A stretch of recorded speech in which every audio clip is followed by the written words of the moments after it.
আসসালামু আলাইকুম। আমন্ত্রণ জানাচ্ছি আজকের পত্রিকার গুরুত্বপূর্ণ সংবাদ শিরোনামে। শুরুতেই ইত্তেফাক।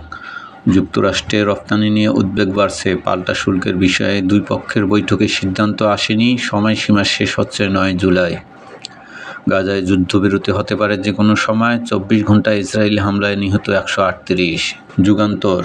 অগ্রাধিকারে দেশের মানুষের চাওয়া, আইএফএম বৃত্ত থেকে বেরিয়ে আসার চিন্তা। শুল্ক জানিয়ে বিভিন্ন দেশে চিঠি পাঠাচ্ছে ট্রাম্প। গাজায় শুক্রবার ইসরায়েলি হামলায় নিহত ফিলিস্তিনিদের দাফনের সময় কাঁদছে নারী ও শিশু। প্রথম আলো। যুক্তরাষ্ট্রে ভালো শুল্ক ছাড়ের আশায় বাংলাদেশ। বাড়ছে ডেঙ্গু রোগী, আছে করোনাও। ত্রাণ কেন্দ্রে খেয়াল খুশিমতো ফিলিস্তিনিদের ওপর গুলি।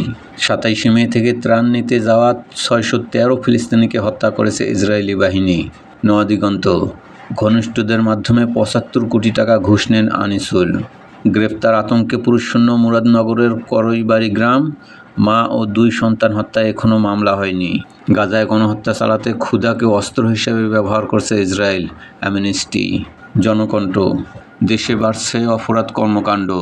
সিদ্ধান্ত নিতে পারেনি কমিশন। নির্বাচন পদ্ধতি নিয়ে রাজনৈতিক দলগুলোর পরস্পর বিরোধী অবস্থান। দেশি বিদেশি চাপ অব্যাহত, দ্রুত নির্বাচনের তাগিদ।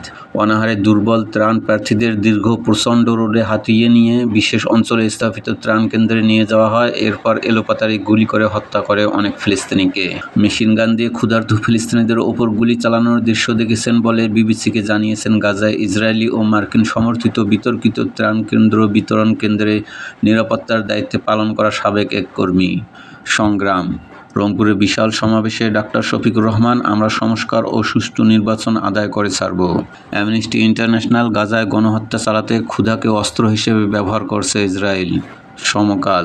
কৃষকের গোলা খালি হওয়ার পর চড়ছে চালের দাম। ডেঙ্গু করোনা পরীক্ষায় বাড়তি অর্থ আদায়। বাংলাদেশ প্রতিদিন।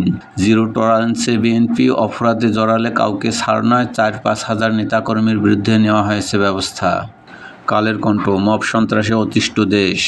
করতোয়া। নির্বাচন পদ্ধতি নিয়ে বাড়ছে মতবিরোধ। মুরাদনগরে মা ও 2 সন্তানকে পিটিয়ে হত্যা। পুরুষশূন্য গ্রাম। 30 ঘণ্টায়ও হয়নি গ্রেফতার মামলা।